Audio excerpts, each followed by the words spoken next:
join us. Absolutely right. That's why we've all joined us as a progressive element to what we do, because there's nothing that stays the same, in particular in financial markets.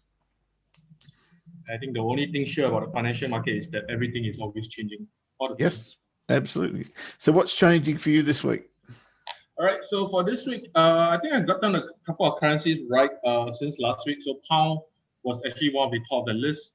It has strengthened, not tremendously, but so from 128 it did bounce off. So I'm still quite bullish about pound. I have absolutely no idea why, but at least technically I'm right. You're a bit like the rest of us, mate. Why on earth would the pound rally? Yeah. So and I think it's more the dollar going the other way, isn't it? Possibly, or I don't know. Actually, I'm quite confused about news nowadays, but I will leave that to Alexis. Yeah. I missed out on a trade on oil. I think there's a bit of rally, but I got into CAT, so I think it's still good. So CAT was also one of the currencies last week that I suspect they might bounce off 75, and it did. So it was a good rally of that. Euro is the one which I got it wrong. Now, I sort of expected price to actually bounce off this horizontal level. It did not. Yeah, it wobbled a bit and then it actually broke above this horizontal level. Now on that, I'll be bullish about euro, but cautiously bullish in that sense that price has been between 120 and 115 for for quite some time. I won't say a long time, but since mid-July. Yeah. So even Mate, I was absolutely yeah. on with you. I thought that the euro had to fall. I really did. But there was a lovely little slingshot set up there on Thursday that compelled me to go long. I'm not sure that'll pan out, but yeah, I just saw it. It's a beautiful little false break of your support line there. I think it now priced at one way. It should have a fair bit of distance to go to 120. Yeah, it did test this level. It did went to this level, I think twice at least, since August. So I think you've got a good chance. Lord give strength. Right. So yen is the one which I've been on a ranging mode since quite a fair bit of 3 weeks back, I think. Yeah. So yen did had a bit of a reaction to Donald Trump COVID situation. But after that, it just decides to, yeah, I'll go back and do my thing. I'll just continue ranging. Swiss is still the same. Buddy with yen, they're still gonna range till I don't know when. But for anybody who decides to range trade, I think yen and Swiss might be a good idea. Kiwi, I'm bearish about Kiwi, but overall on the big picture, if you look at it, Kiwi is still stuck within 68 to 65. Yeah, so on a big picture, it's still gonna range.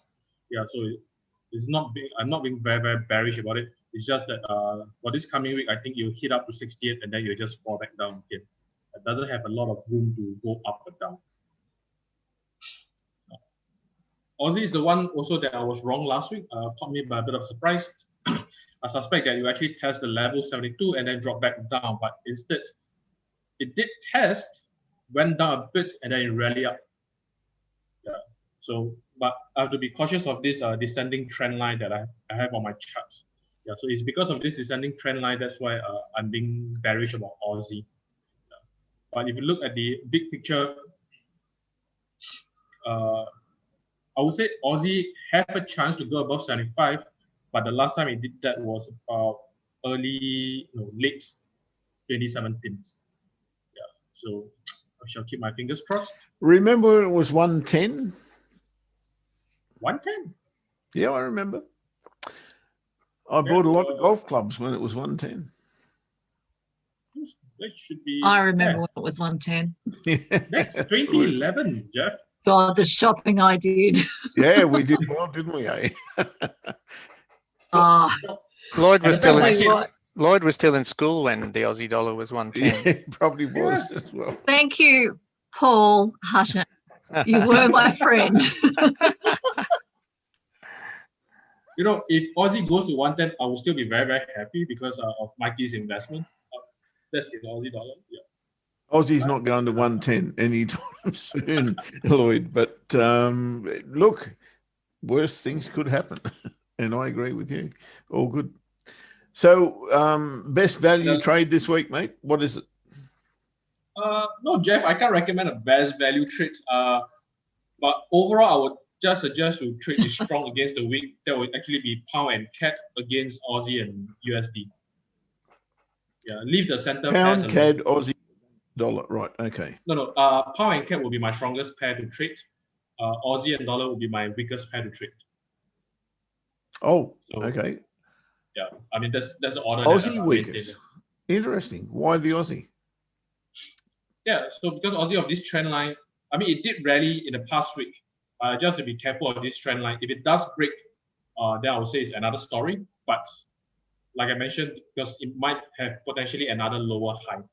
Yeah, so that's the reason why I'm keeping being wary about it. Yep. Fair enough. Okay. Technical point, got it. Absolutely. Okay, that kind of wraps you up, does it not? Yep, that's all for me.